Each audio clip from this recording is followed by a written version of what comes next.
How would you like a 15% discount to my daily email, the stack of stuff, the show notes, discounts to the conference, all of that? All you need to do is text the word show to 33777. You'll get the annual subscription with a 15% discount to my daily email. You'll get the stack of stuff, the links to the show notes, discounts to the conference, and so much more. All you have to do is text the word show, SHOW, to 33777. Text show to 33777.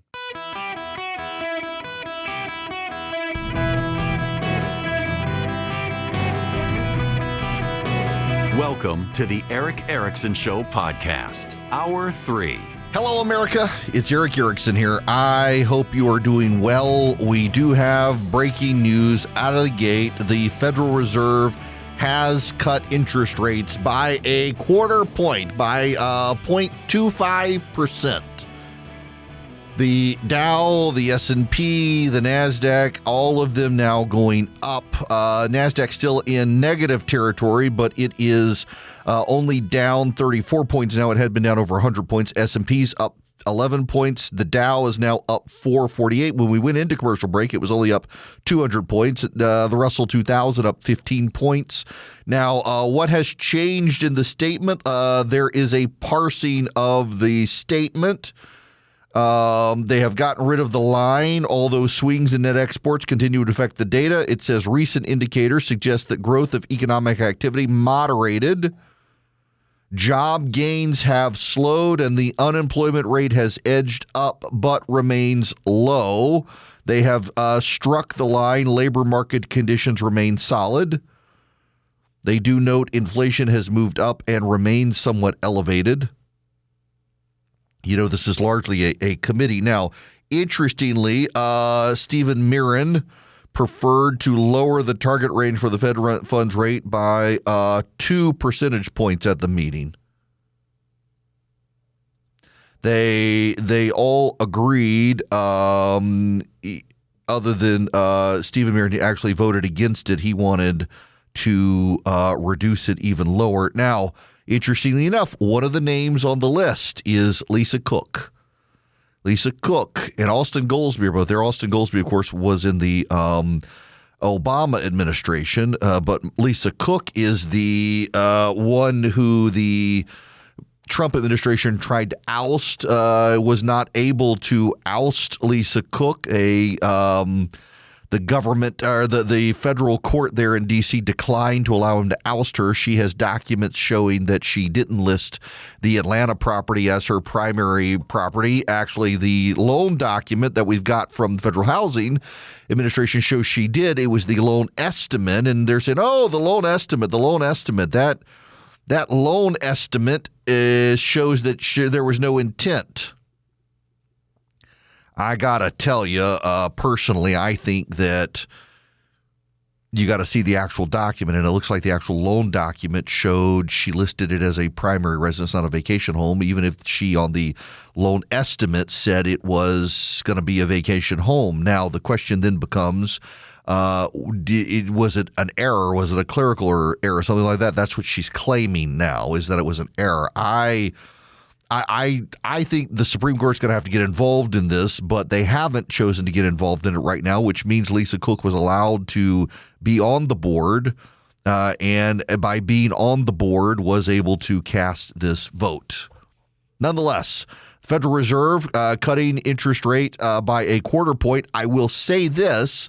There's a growing speculation among financial entities from Bank of America to JP Morgan to Citibank and the like, Citigroup and the like, saying they expect maybe 2 to 3 more cuts this year, not just one more cut this year, because there are warning signs that the economy is slowing. Now, you don't cut interest rates when the economy is speeding.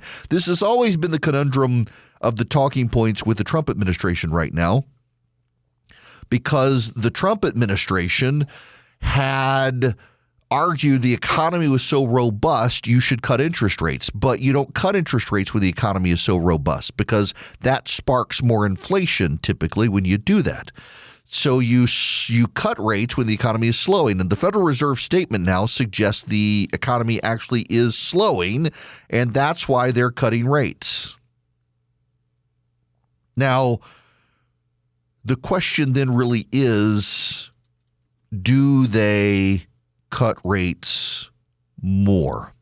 By the way, I said it wrong. Stephen Mirren did want a half-point cut, not a quarter-point cut. I said 2-point cuts. I misread how so what the Federal Reserve does is kind of fascinating. The Federal Reserve issues a statement. And the next quarter, they issue another statement, and they adjust the prior statement. And instead of releasing a new statement, they release a statement, and there are redactions and additions and word changes.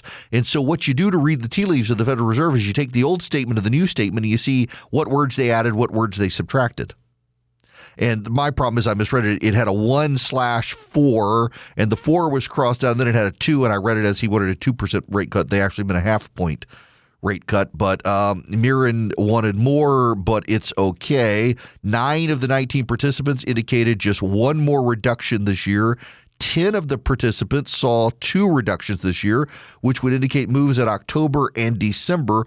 One official didn't want to make any cuts, including Wednesday's cut. So one official didn't want to make a single cut this year. 10 of them want to make 2 more cuts this year. 9 of them want just 1 more cut this year. Let me just read you this from the CNBC coverage of this. Governors Michelle Bowman and Christopher Waller looked at for possible additional dissents, voted for the 25 basis point reduction. All were appointed by Donald Trump, who had badgered the Fed to cut not merely in its traditional quarter-point moves, but to lower the Fed funds rate quickly and aggressively. In the post-meeting statement, the committee again characterized economic activity as having moderated, but added language that job gains have slowed and noted that inflation has moved up and remains somewhat elevated. Lower job growth and higher inflation put the Fed's twin goals of stable prices and full employment in conflict. Uncertainty about the economic outlook remains elevated, the statement said. The committee is attentive to the risks to both sides of its dual mandate and judges the downside risks to unemployment have risen. Along with the rate decision, officials in their closely watched dot plot of individual expectations pointed to 2 cuts before the end of the year. The grid showed a wide level of disparity, with 1 dot, possibly Mirren's, pointing to a total of 1.25 percentage points in additional reductions this year. Now, this is what's so interesting here. This is one of the things about the Federal Reserve and the Open Markets Committee. They release a plot, and every member of the Federal Reserve puts dots on the board for how many rate cuts they think we need and where they think the ultimate rate will go. So this is CNBC writing. The plot is done anonymously with 1 dot for each meeting participant. But Mirren had advocated for much lower rates. 9 of the 19 participants indicated just 1 more reduction. 10 saw 2. 1 official didn't want to make any rate cuts. The plot indicates 1 cut in 2026, significantly lower than current market pricing of 3. Traders had fully priced in this week's move. Officials also indicated other reductions in 2027 as the Fed approaches the long-term neutral rate of 3%. A half dozen officials saw the long-run rate below the median neutral level.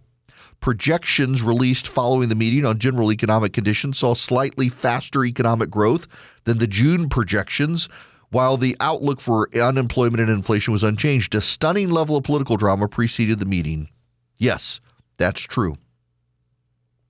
So where does this leave us? Well, the unemployment rate hit 4.3% in August, tame by historical standards, but higher than October 2021. Job creation has been stagnant. The economy created nearly a fewer million jobs than initially reported. And there are warning signs of economic slowdown. Those warning signs of economic slowdown are part of the problem that Republicans are going to have to grapple with. Now, why is there economic slowdown right now? Well, there are a variety of factors, some of them global, some of them local. I'm going to avoid saying tariff. Part of the problem is the mixed messaging coming out of Washington on taxes and everything else. And that's not just a Republican problem here. You see, let me paint a larger macro picture for you, and it's one you got to understand, and it's one Republicans need to understand. One of the reasons we're having slower growth in the country is because of the growth of the federal government, and Republicans have got to grapple with this issue. I want to explain this to you, and let me use the metaphor of buckets. You got two buckets. You're an investor, and you've got $20. You can throw your $20 in the public bucket or the private bucket, the private sector economy or the public sector economy. As government continues to grow, the government has to charge higher rates to attract your $20. Interest rates, the bond yield. The government wants your money. And in wanting your money, the government's got to induce you to invest with the public sector. When you throw your $20 into the public sector bucket, your $20 hasn't gone into businesses. Your $20 hasn't gone into the private sector. So a business doesn't have your $20 now to grow wages, to make investments, to do manufacturing, to do anything. As the government grows, the private sector shrinks. And our national debt continues to go up, $37 trillion on the way to $38 trillion, on the way to $39 trillion. And so every dollar that goes from you and me and investors around the world into the U.S. buying government bonds is a dollar that doesn't go into the private sector. That slows the economy. A giant public sector is a suck and a drain on the private sector. If you want a private sector to grow robustly, you've got to restrain the size and scope of the government. So one of the reasons the U.S. has outperformed every other government in the world is that our public sector has been smaller than those public sectors. We don't have the socialized economy that they do. And yet that's where we're headed, even with Republicans in charge, even with Trump in charge. We're having the government picking the winners and losers. We're having the government trying to steer where the economy is invested in, what investments are made, how they're made, rebuilding manufacturing in this country. It's a tagline, but it's also something where the Republicans are trying to bring a utopia. They're trying to bring heaven to earth with robust manufacturing in the United States, but the government never steers money as efficiently as the private sector. That's just a fact. You can dispute it all you want, but the basic rules of economics always dictate that government is worse at spending money than the private sector. And yet as government grows, it takes up more money, it takes up more space, and it strangles the private sector. It smuggles the private sector. That's why the Fed is worried about slower long-term economic growth, because the national debt is getting so big. So if the Republicans want to have a meaningful impact on the economy for lower income workers, they've got to shrink the size and scope of the federal government, and they've shown no desire to do that. This is just basic economics. I'm not an economist, and I know this stuff. I know how to read books. I know how to talk to economists. As the private sector grows, the public sector shrinks. You don't have an unlimited pot of money. No one does. And when an investor can get a guaranteed high interest rate in the public sector, funded by the full faith and credit of the United States government, it's an easy investment for him to make quick money, as opposed to taking risks in the private sector. So you got to shrink the size of the federal government. A federal quarter-point interest rate cut is going to help the economy. The Dow is now soaring. It's well over 400 points now. The NASDAQ has actually gone back down now. The S&P has gone back down now. The Dow actually, as I'm talking, is now only up 320 points. Why? Because they're now assessing how many more interest rate cuts we can get with the balance of inflation, because as you cut interest rates, it could rev up the economy and cause inflation. It's a delicate balancing act for the Fed. I don't envy the Fed governors, including Jerome Powell, for being in this mess. They wanted to be there. They took the jobs. But now there's a political firestorm over what they should have cut. But had they cut rates a quarter point or a half point to a point, it would have indicated they think the economy is really struggling, and it's not. But it's also not growing robustly. And the private sector can't grow robustly when the public sector is growing as robustly as it is. That's the trade-off in the economy, and it's something the Republicans have got to be concerned with to get people back to work and to get lower-income Americans feeling like they have an investment and a stake in the American economy. Hello, it is Eric Erickson here. The phone number is 877-973-7425. Don't forget, you can text Eric, ERICK, to the number 33777. And when you do, I send you back a long list of relevant links for the show. So you can subscribe to my show notes, the podcast, you get the live stream, you get the 4 Things to Know This Afternoon podcast link, and all my social media links. You can get all those things. I think it is worth texting Eric to 33777 just so you can see all those things. Follow me around social media and the like. And I feel compelled to say one thing given the ongoing emails and stuff I've gotten from people. Look, I'm not worried. I said it the other day, but I guess, different people listen on different days. I'm not worried. I didn't have Charlie Kirk's profile. I have been asked and admonished that I should stop saying where I'm going and stuff, which I've always felt kind of a connection to the audience to say, I'm going to be so and so, and if you want to come hang out and stuff. And now they're like, nope, you got to stop. And it kind of sucks because I like to be as relational with you guys as I can, but even some of you are like, okay, please stop. So I will stop.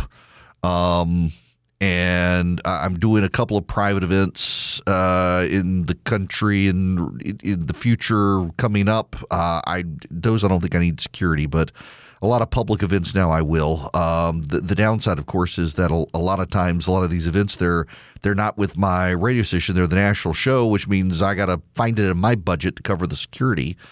So really what I think I'm just going to do is like get Charlie or somebody to show up and look intimidating, and people will think he's security, because otherwise y'all got to step up your paid subscriptions to the show notes so I can pay for the security. But I will be fine, and I'm not worried about it. I really am not worried about it at all. Everybody else is more worried for me than me. I'm surrounded by an army of angels, and I'll be fine. Between bank collapses, with interest rates now, they're cut, but they're still high. 22-year near high interest rates. Older Americans refusing to give up homes because they have such low rates. Gold prices skyrocketing right now. Swiss America has been the trusted leader in precious metals for 40 years. They've been warning people about a secret war on cash. If you want to safeguard your hard-earned cash from the war on cash, you need to get their free report. They're rated A+ by the Better Business Bureau. They can educate you on protecting your assets in their report. You can get it completely for free. It takes less than 15 minutes to read. It can save on your retirement and finances. You get a free copy by calling or texting 800-289-2646. The all-out war on cash is growing. So get the Secret War on Cash report for free. You just mentioned Eric, ERICK, when you call or text 800-289-2646. That's 800-289-2646. Just text Eric, ERICK, or call them and say Eric Erickson sent me. They're very nice people when you call. You can also go to SwissAmerica.com/Eric, SwissAmerica.com/ERICK, or 800-289-2646. Message and data rates may apply. Greetings, conversationalists. It is Eric Erickson here across the United States of America. The phone number is 877-973-7425 if you want to be on the program. Something very weird is happening. No, maybe weird is not the word. Scummy, slimy, detestable, stronger, more accurate words. Tucker Carlson, Candace Owens, and others are seeding a conspiracy theory that perhaps maybe, Charlie Kirk, he really hated what wasn't as down with the Jews as publicly claimed. It's very odd to see this happening all of a sudden by people. Candace Owens has been rebuked now by a number of people with Turning Point USA for some of the claims she's made. Ted Cruz actually, in response to a tweet by Tucker Carlson claimed that Charlie Kirk told him many times in private he didn't like Benjamin Netanyahu. He said Charlie Kirk saw Netanyahu as a destructive force and was horrified by the children being killed in Gaza. And Charlie Kirk believed Netanyahu was draining the lifeblood of the United States to serve his own ambitions. That's what Tucker Carlson says.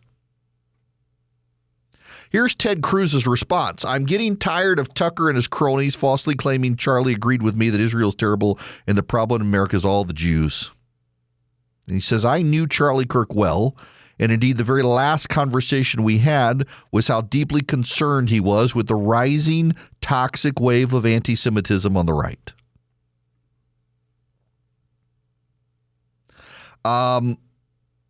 To a degree, I think some people are misquoting Tucker Carlson. But also, I think Tucker Carlson has provocatively, I think, suggested perhaps that there were concerns. Tucker Carlson said Charlie Kirk told him that Epstein had connections to the Mossad. Carlson claimed Kirk hated Netanyahu, but he loved Israel. Carlson claims that before his death, Charlie Kirk lost a $2 million donation from the conference. Look, this trying to bring the Jews into the death of Charlie Kirk is really insane stuff from people on the right. Candace Owens in particular is probably the worst of it. I honestly, I don't know if she's crazy or if she's just looking at dollar signs coming in from the attention she gets. Maybe it's both. Behold the healing power of and. But it's contemptible stuff. Her level of demonization of others, her anti-Semitism, what she's done to Emmanuel Macron's wife, who's now suing her. It's just, I don't understand. I honestly, y'all, like, I try to be a rational human being and try to figure this stuff out, and I can't figure out what is up with her, other than I think she's just trying to build a brand, and she's decided to build a brand on crazy.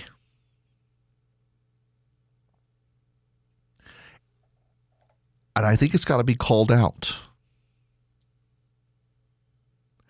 Everyone, I did not know Charlie Kirk very well. We had very limited interactions. Everyone I know who actually does know Charlie Kirk, in fact, who was in the room with him at this supposed meeting where he was called out for lack of support for the Jews. In fact, my criticisms of Charlie Kirk, by and large, were him putting people on stage at events like Candace Owens, who had become very anti-Semitic.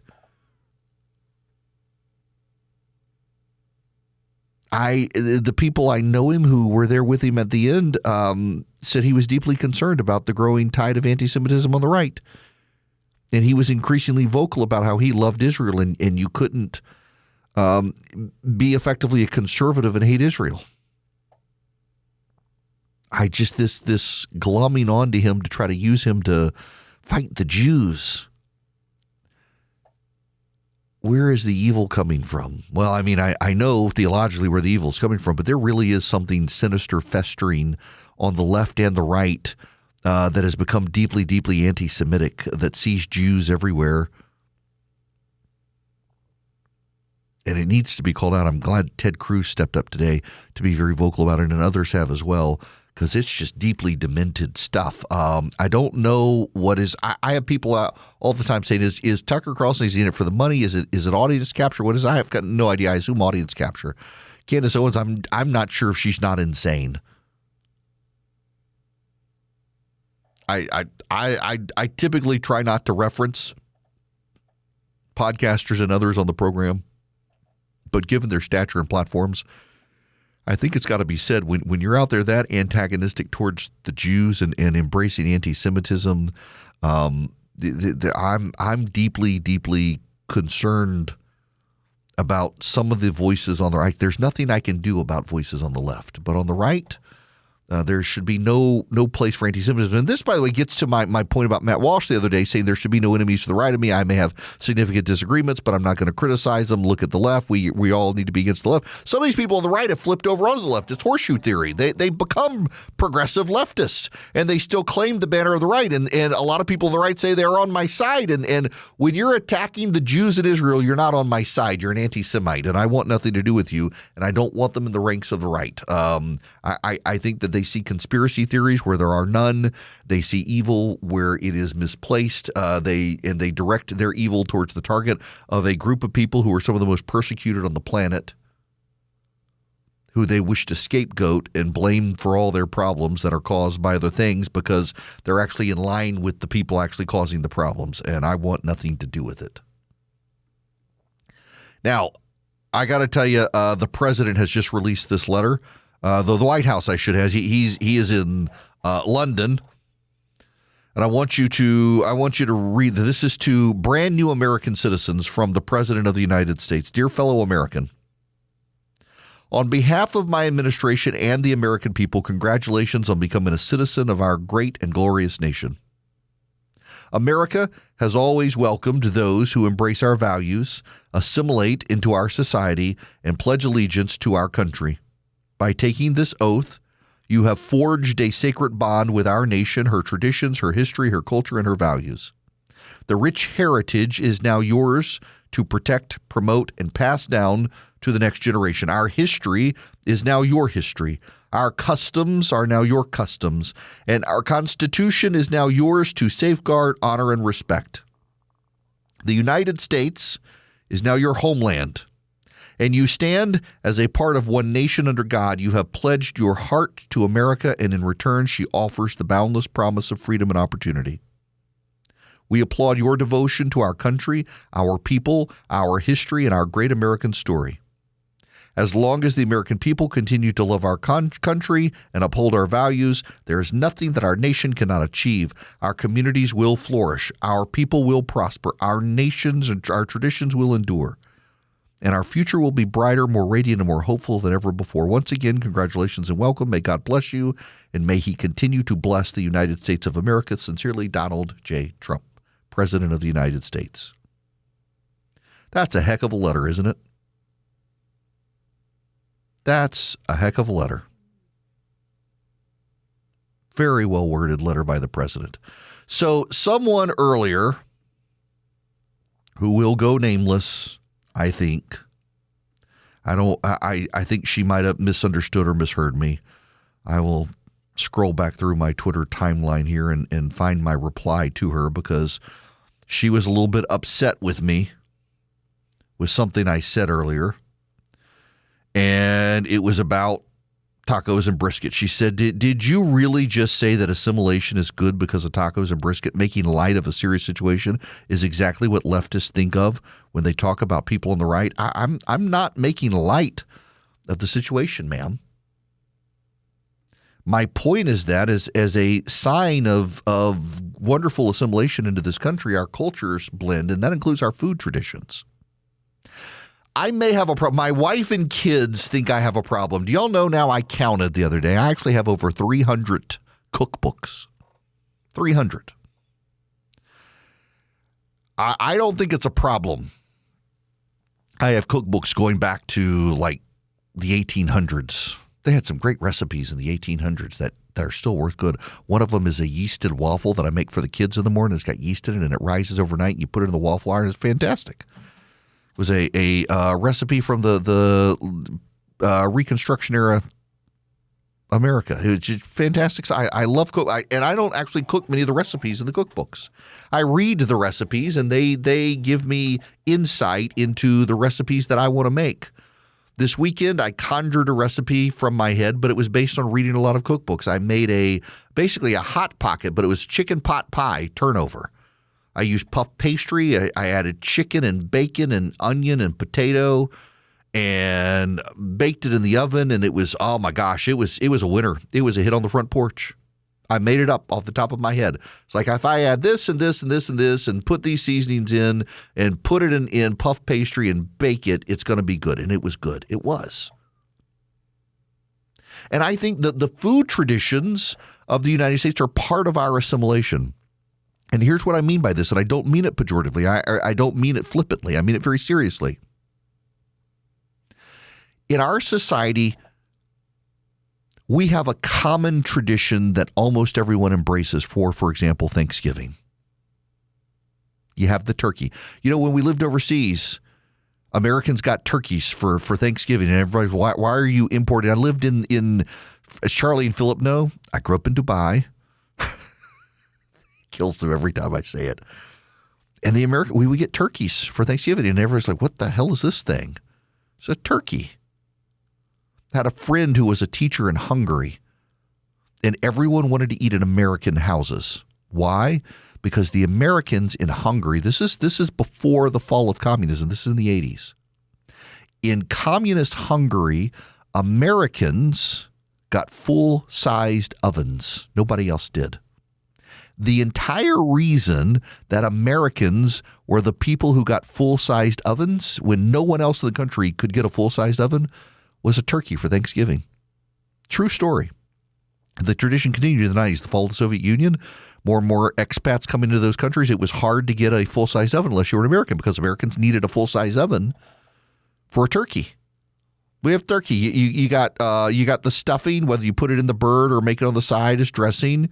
You have the cranberries, whether you want the stuff in the can or the traditionally made stuff. I don't want any of it. Cranberries are gross.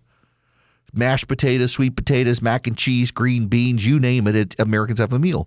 But in our religious traditions, they're still very distinct, and so they're not assimilated. And so Jews have particular foods that they tend to eat for their holidays.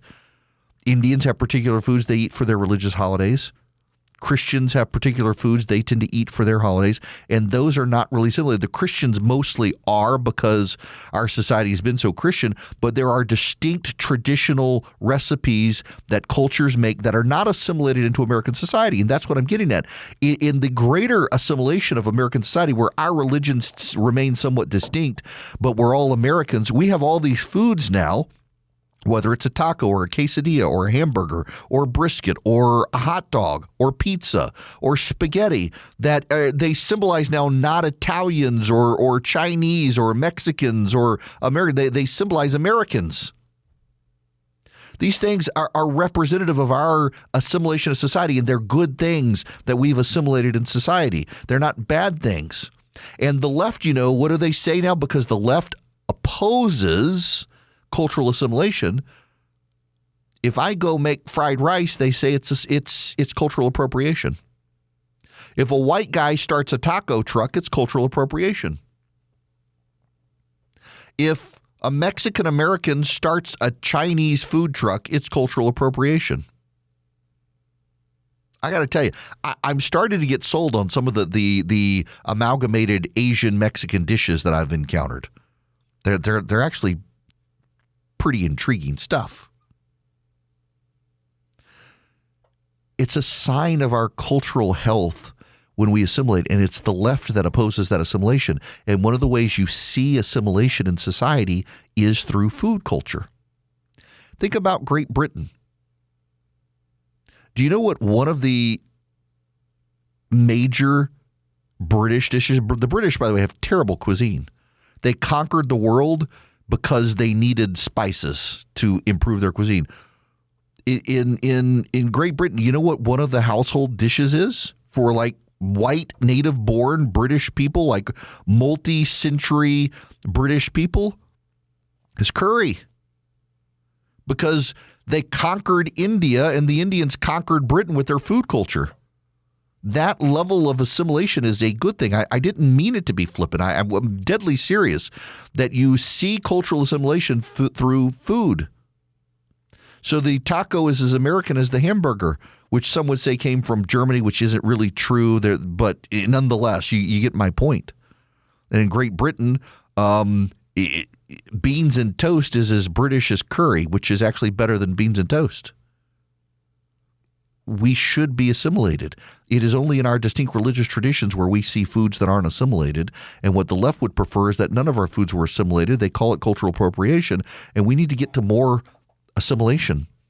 We need the people who come to this country, and this is what the president's getting at, the people who come to this country need to put America first, not their native homeland first. They need to be American and add to America their rich traditions as well, and it improves our country overall.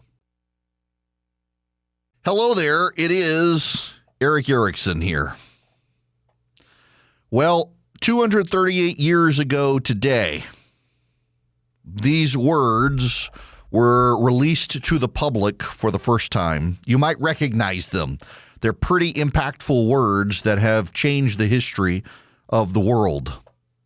We, the people of the United States, in order to form a more perfect union, establish justice, ensure domestic tranquility, provide for the common defense, promote the general welfare, and secure the blessings of liberty to ourselves and our posterity, do ordain and establish the Constitution of the United States of America.